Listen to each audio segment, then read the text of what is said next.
aspect of geographic location and political history on Yemen. Now, the floor is Professor Kızılcık. He's going to have the session opened. Distinguished Vice President of the Parliament, distinguished academics and guests, Yemen, historical dynamics and humanitarian aid is the theme of this first meeting. We're starting the opening session. This session, we will talk more about the geographic and strategic location of Yemen. We will talk about Turkey's role and perspective on Yemen. Before starting the session, I'd like to underline two issues. First of all, including the session, the presenters are given 15 minutes for their speech. I'd like to urge them to remain in the boundaries of time, and after the presentation, we will have a Q&A session normally, but this session is an exception because of time limitations. We're not going to have a Q&A session. Now, I'd like to give the floor to Professor Ahmet Uysal from Istanbul University. He's going to talk about the geopolitics of the crisis in Yemen. The floor is yours, Professor. Thank you. Distinguished Vice President of Turkish Parliament, rectors, media members, and guests. What is Yemen to Turkey? What is it for the world? You know, there are many factors. Let's see the map in the background here. Looking into the map, it is located in a critical location. It is just at the corner, so it has the sea connection, maritime connection, and from there to there's a connection to Indian subcontinent. And this canal is also very important. You know, this seaway for both the Roman Empire and the Ottoman Empire and the others. You know, the sea meant trade and security. So in this regard, Yemen has always been important. So from Basra Bay to Suez Canal, you know, they have been important seaway trade and security routes, and the Ottoman Empire wanted to keep this land under control until the very last moment. In historical sense, you know, the Arabic people stemmed from Yemen. They root in Yemen, and in terms of agriculture and nutrition capacity, it has given a lot of migration outward. Hilalis, for example, they have played an important role in Islamization of the lands.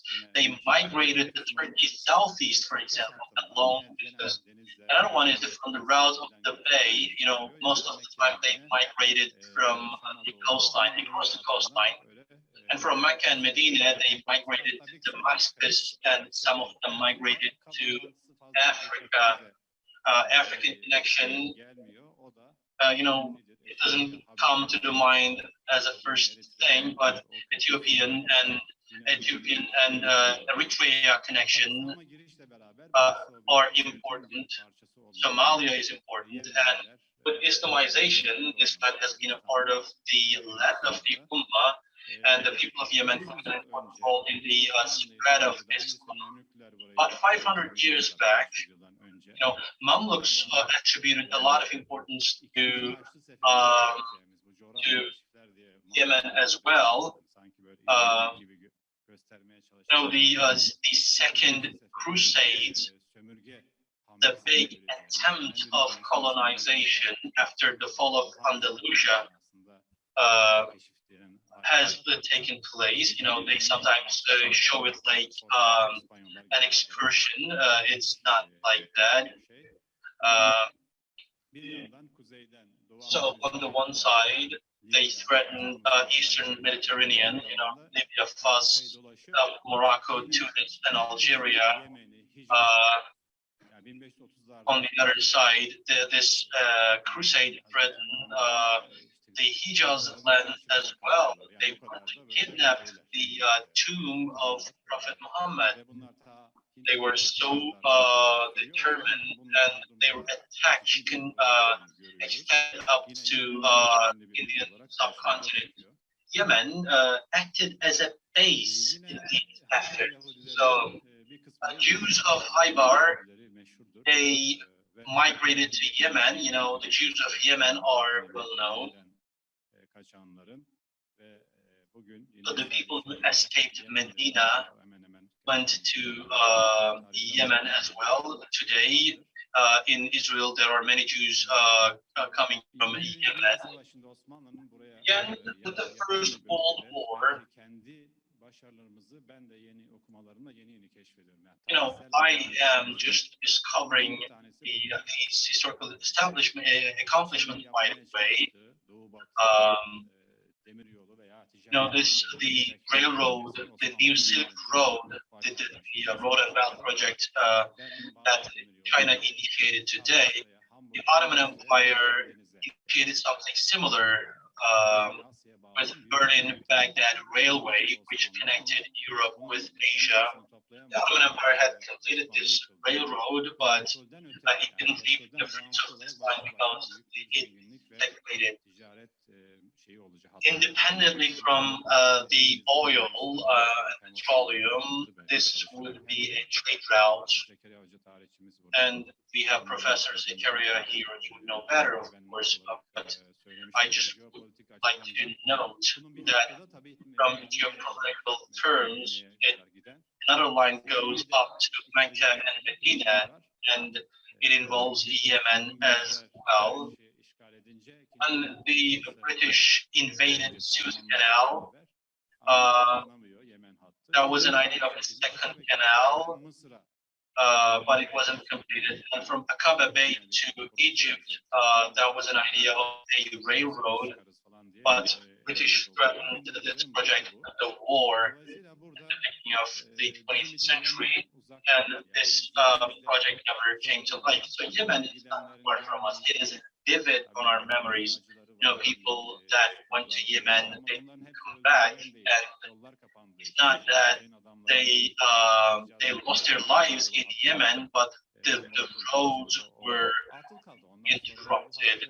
They bombed the railroad, so nobody was able to use the railroad. So our heroes, our soldiers, lived and died in that region. So the railroad was designated as a boundary between Turkey and Syria.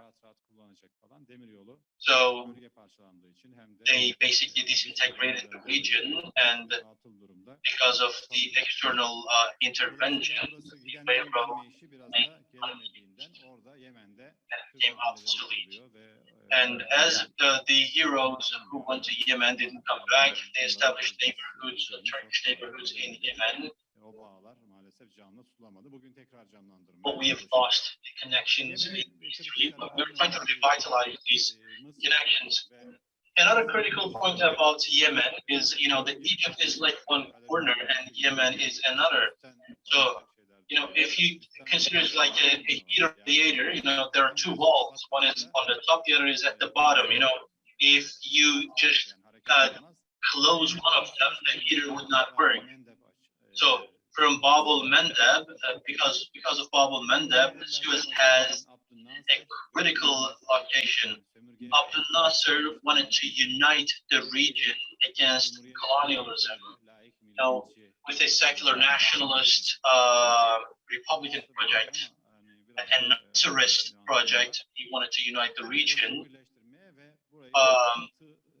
and he wanted to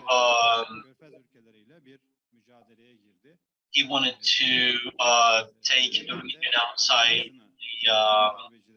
Western colonialism, but he wanted to emancipate the region. In this process, Yemen was divided. The Bey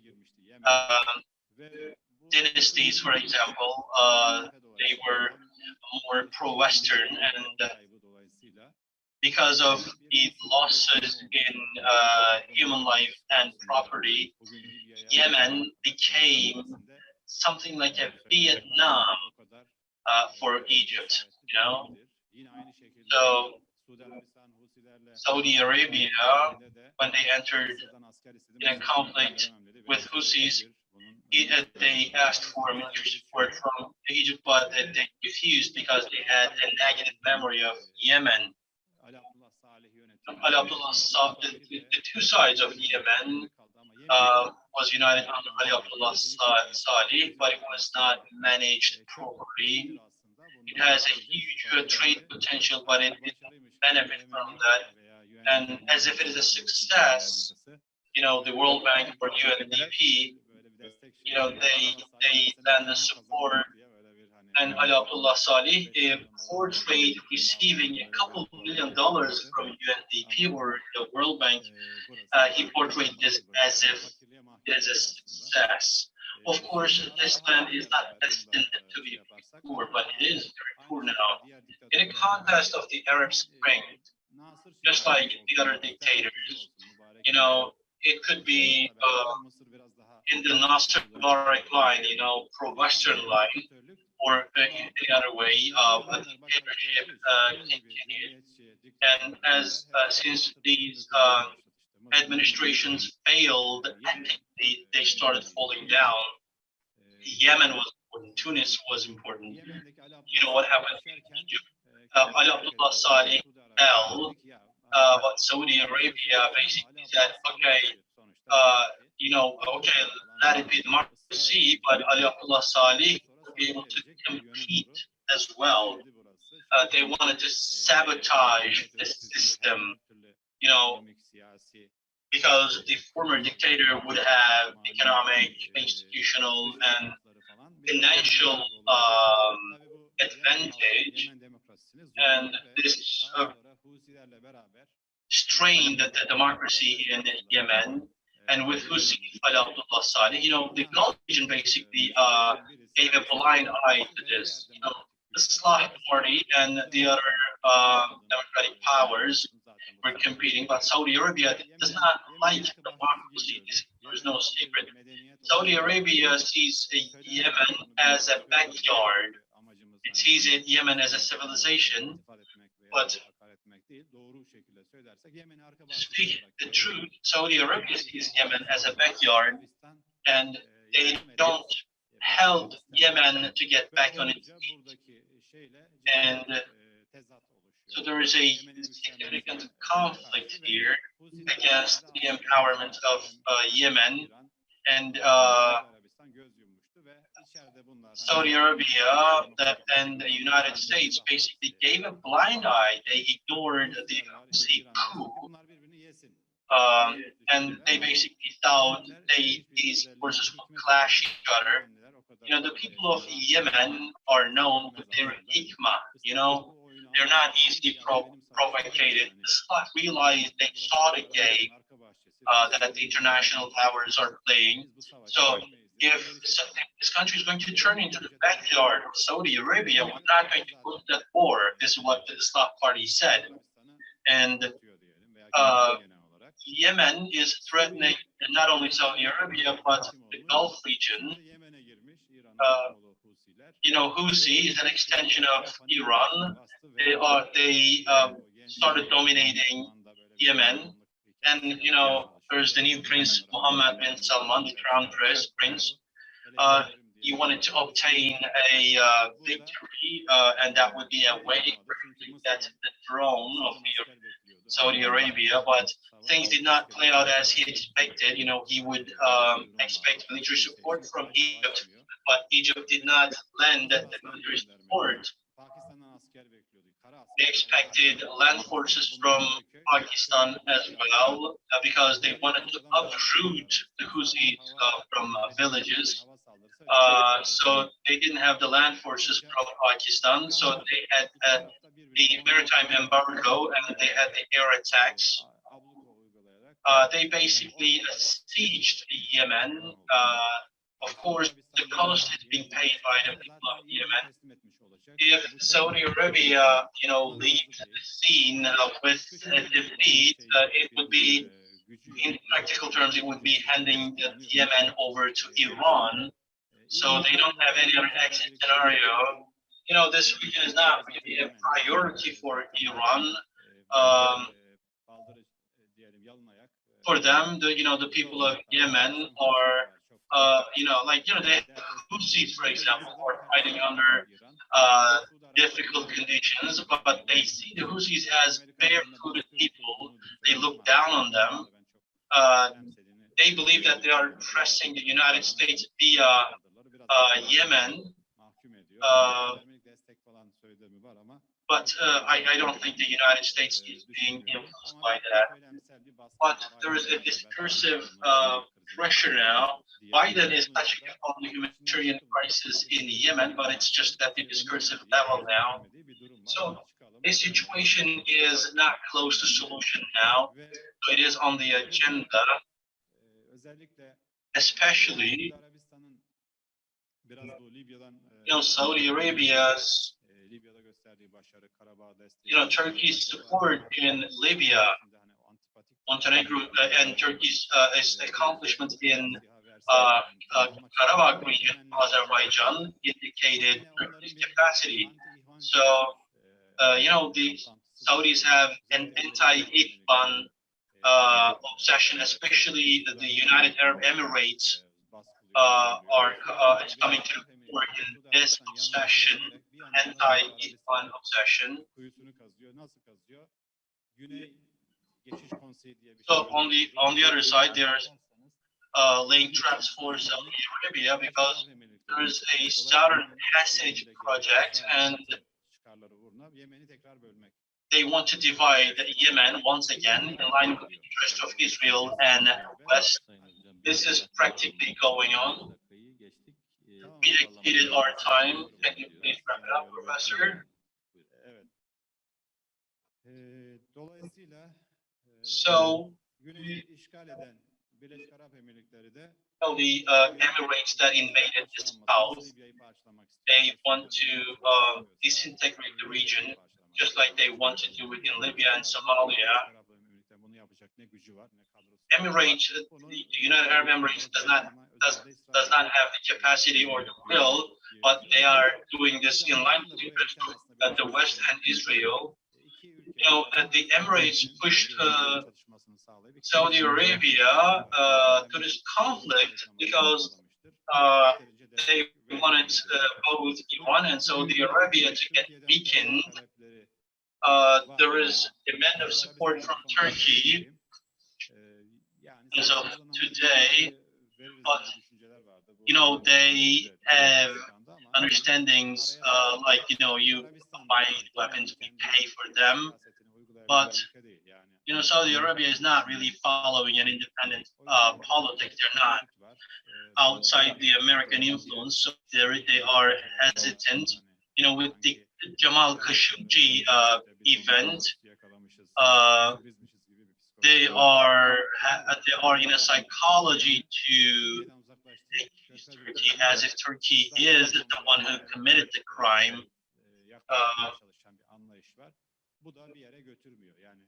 They want to align with Israel, but it's not taking them anywhere, especially with the recently rising Palestinian resistance. They are losing their popularity. They were not really popular, but after what Israel did, this project became an epic fail. So we're waiting a more reasonable understanding to rise in the region.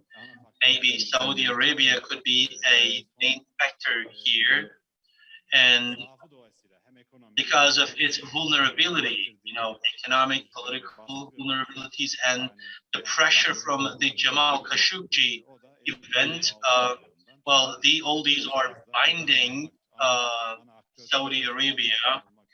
So the Saudi Arabia is the main actor in the Yemen crisis, but Yemen turned into a conflict zone for other countries.